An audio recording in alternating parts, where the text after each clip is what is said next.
You talked about fear. What do you fear right now? And do it being a photographer, a global photographer who travels the world, does books, TV series, which we're going to touch upon later. But what is at the forefront of your fears right now? And we talked about environmental impacts, the balance between tourism and environmental impacts. Is that up there near the top?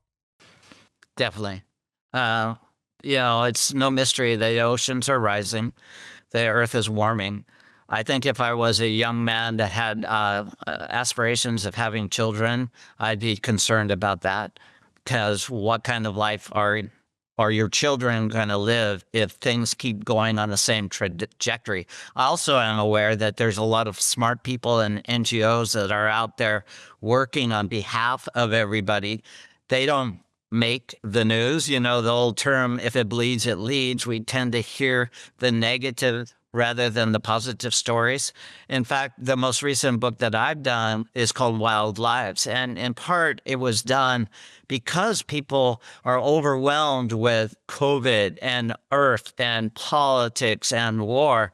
And yet they never hear that there's more whales in the ocean than there has been since the 1950s, that there's more mountain lions in North America than there has been in 200 years, that mountain gorillas are growing in population by 10% a year, as are tigers in India. Those are all positive things that people need to hear. So it's not all negative and it's not all going to hell in a handbasket.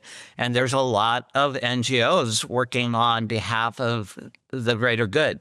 And we just need to hear more of those stories. And I have no regrets. I don't look back with regrets. There's a lot of things I could have done better, but to try to live in the past and regrets is a useless energy. I live in the future.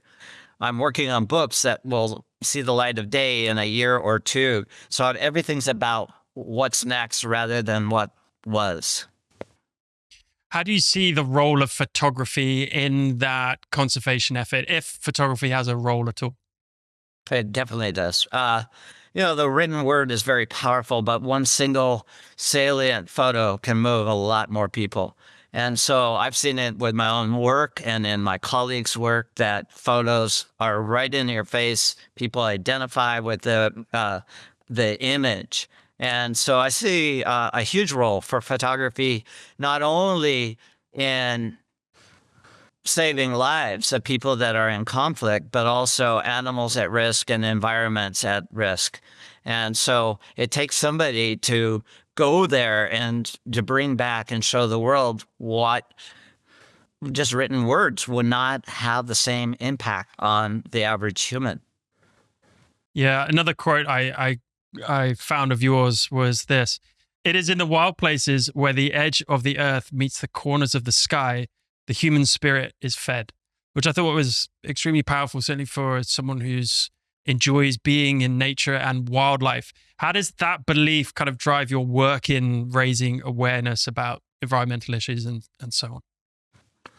Well, that phrase was actually used as part of an Everest expedition that I was invited on in the winter of 1984. We were the first Western expedition allowed into Tibet by the Chinese government up the Northeast Ridge. There was no Google Earth. There was no living human being that had ever climbed successfully. And so we were feeling like we're going into the great unknown. And yet it was one of the greatest things that I ever got involved with, simply because it was one of the last great expeditions. And so we were out of communication with the outside world for 3 months in the winter. It was hard. It was cold. It was inspiring. The beauty of the Himalaya from the north side, from the Tibetan side of the range, was under photographed. And I just enjoyed the camaraderie and the experience. But I always felt that when I got into mountains. So over the years, I've been to every big mountain range on earth. And when I go into the mountains, it just reminds me of my roots of being in my early 20s and standing on a mountain range, looking over the summits of many peaks.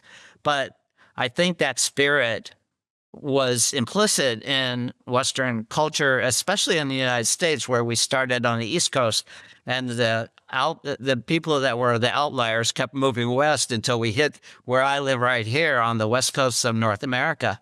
And so now the great unknown lies beneath the ocean or in the skies above. And there are people that are wanting to explore every aspect of Earth, but also space. So I think it's just inherent in the human spirit to want to go and see the unknown.